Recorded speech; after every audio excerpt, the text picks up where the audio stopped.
And a couple more things to keep in mind is that you can hide your high resolution mushrooms for now, since we won't be using these. We're working on the low resolutions to calculate the air.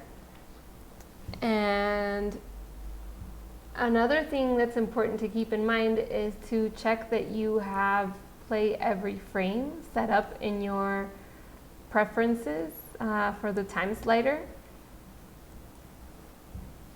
So now that I've placed the air, let's just see what happens.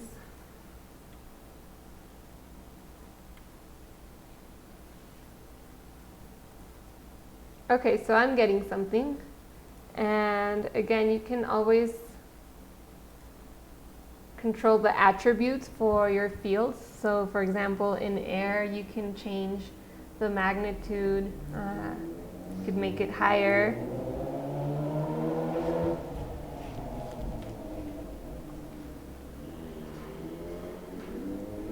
Right, or you can also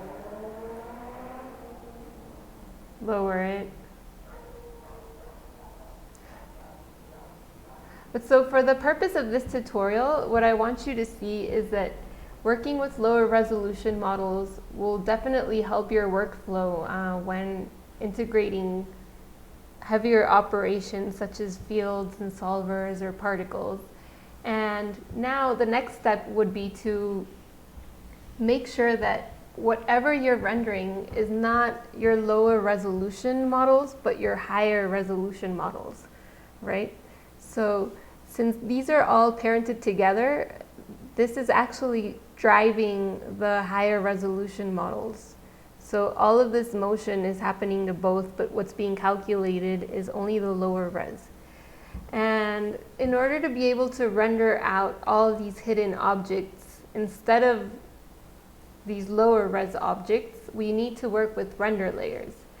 So I'm going to go ahead and stop this simulation for now. And I'm going to show you where to access your render layers. So up here, there's this button next to the hypershade, and this is the render layers button.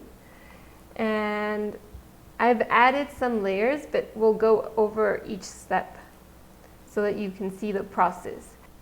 So let's try this out from scratch. So I've deleted all of the layers that I previously had so that we can create them together. And first, turn on all of your components. So you should have the higher resolution and the lower resolution components in your scene. And let's create a new render layer. And we can call this the high resolution layer. And then when you right click over this, it gives you the option to create a collection. And so this collection is where we're going to store everything that we want to have rendered out. So first of all, we want to have all of our high resolution meshes, right? So we can call this high res mesh. And in order to decide what we include here, we can just go to our outliner and select all of the high resolution components. And I'm going to include also my high resolution plane.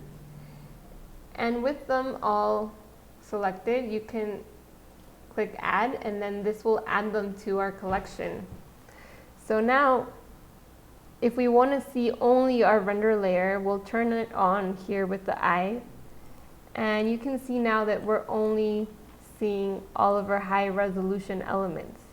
Whereas if we turn this off, we get to see both. So maybe I want to add also this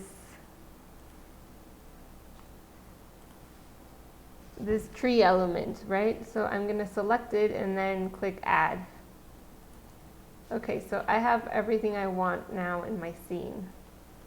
You could also do things such as overwrite materials. So you could actually select objects and create material overrides by switching materials from your hypershade. But we won't really go into this part for now. I just want you to see how to render all of your high resolution elements while using low resolution objects being the driving forces for your simulation. And so you would just need to open up your render view and either render your sequence or render your current camera. I'm gonna, for this example, just render my current camera. And you can see that I'm actually rendering all of my high resolution elements instead of my low resolution ones. If you ever wanted to kind of turn off your render layer setup, you can just turn off the eye for it, and then you'll go back to your default setup.